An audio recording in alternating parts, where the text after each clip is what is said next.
if you're watching this, then the Amazing Digital Circus finale is out on YouTube. But at the time of the recording, that's not the case. It's only out in theaters right now. I was able to go see it on opening day, and I've been avoiding discussion of it online ever since. So I wanted to give some of my initial thoughts and opinions before rewatching the episode or seeing what anyone else thought. There will be spoilers, so if you haven't seen it, go ahead and go watch it. Otherwise, let's get into the video.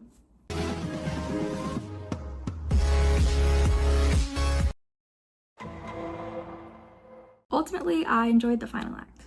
I love a good happy ending, especially considering I hadn't expected one for the series. And like other fans, I've grown attached to these characters, so I was happy to see that their story didn't end in complete tragedy. It was bittersweet, and I left the theater in tears knowing that it was really over. I thought the ending was really good. I even gave it 5 stars, but it wasn't particularly satisfying. In some of my favorite movies and series, the ending feels incredibly smooth and thought out, and it leaves you impressed with the writing. Like Knives Out, for example, I love the ending to that movie because it feels like all the pieces come together, all the loose strings are tied up in a perfectly well-written bow. And I wasn't expecting that level of satisfaction for the Amazing Digital Circus finale, but I was hoping to feel that way about certain aspects of the episode, and I just don't think I did. It almost felt like the show was canceled and they were trying to put out as much information as they could in this final episode for the fans. Like, they had plot ideas for future episodes, and so they just kind of put them all in this one, and then the show was over.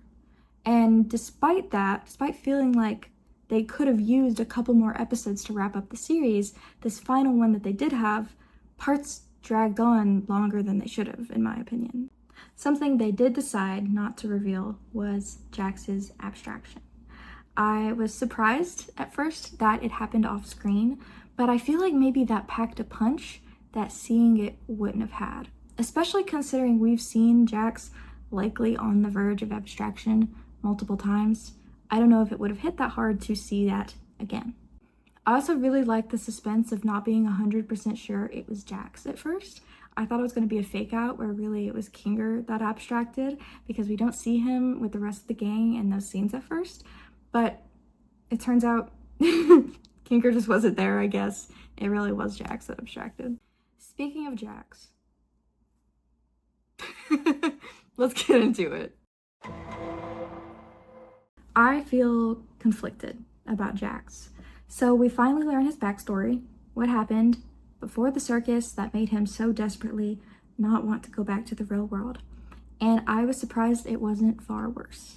Gooseworks once responded to a Tumblr ask that said, "What's the worst thing Jax has ever done?" And she said, "You'll get to see that with your very eyes." And I saw that years ago, and so this whole time I've been assuming that what she was referring to there was whatever happened before the circus. So when I first saw the episode, I was kind of confused, thinking it was being implied that the worst thing he ever did in his whole life was the fight with his mom. However, my boyfriend pointed out that what Jax did to Ribbit and arguably Gangle is really the worst thing he's ever done, and probably what Gooseworks was referring to in that Tumblr ask. That makes a lot more sense, and I also think it's far more interesting that the worst thing he's ever done actually happened in the circus. So at this point, we know that he dropped Ribbit after confessing more about himself than he was comfortable. And this is nothing to do with Ribbit or her actions. It is purely driven by his own insecurities. So they go from being incredibly close friends, both stuck together in this amazing digital circus, to him going out of his way to exclude and ignore her. She tries multiple times to talk to him, figure out what happened, and he won't explain. She becomes kind of outcast and ultimately abstracts. All of this is inexcusable. We know what he went through. We know he's struggling. We know he's deeply insecure.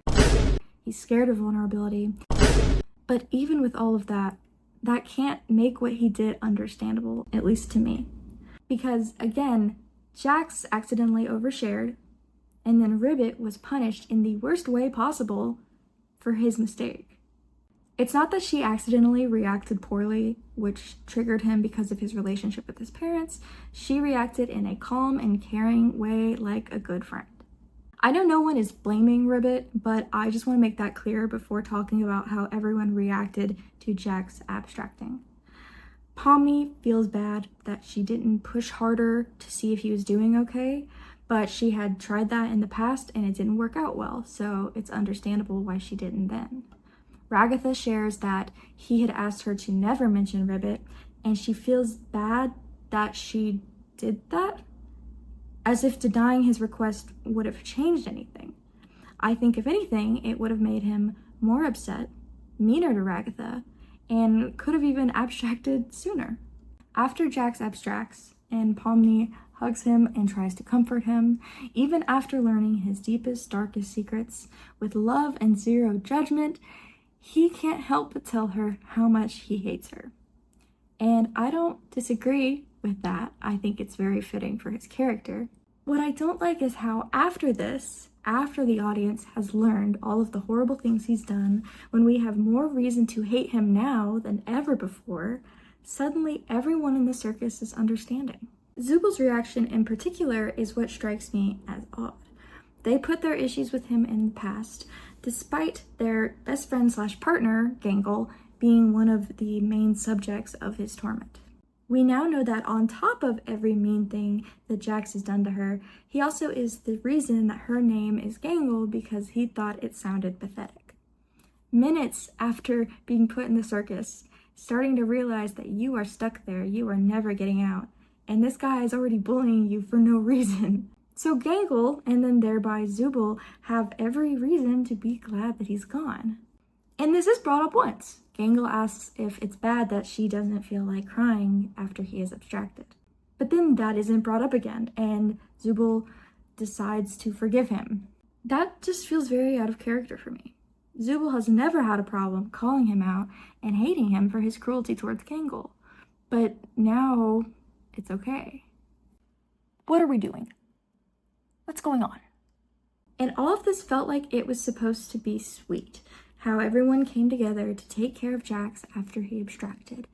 You know, despite it all, we have to stick together, and you never know what someone's going through. And originally, I just took that at face value. You know, people struggle, people do things when they're in pain. It's important to forgive. But that doesn't feel right to me in this situation.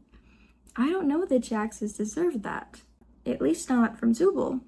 I find it really hard to empathize with someone who is alone because of their repeated cruelty.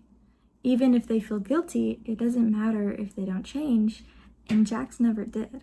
I don't think the message should be that someone can do all these horrible things, keep doing horrible things, and they still deserve care and love and forgiveness because they have mental health issues. It isn't anyone's responsibility to be a saint and take the brunt of his bullying and still try to help him. And really, I don't like that the majority of the emotional burden was held by the female characters in the show.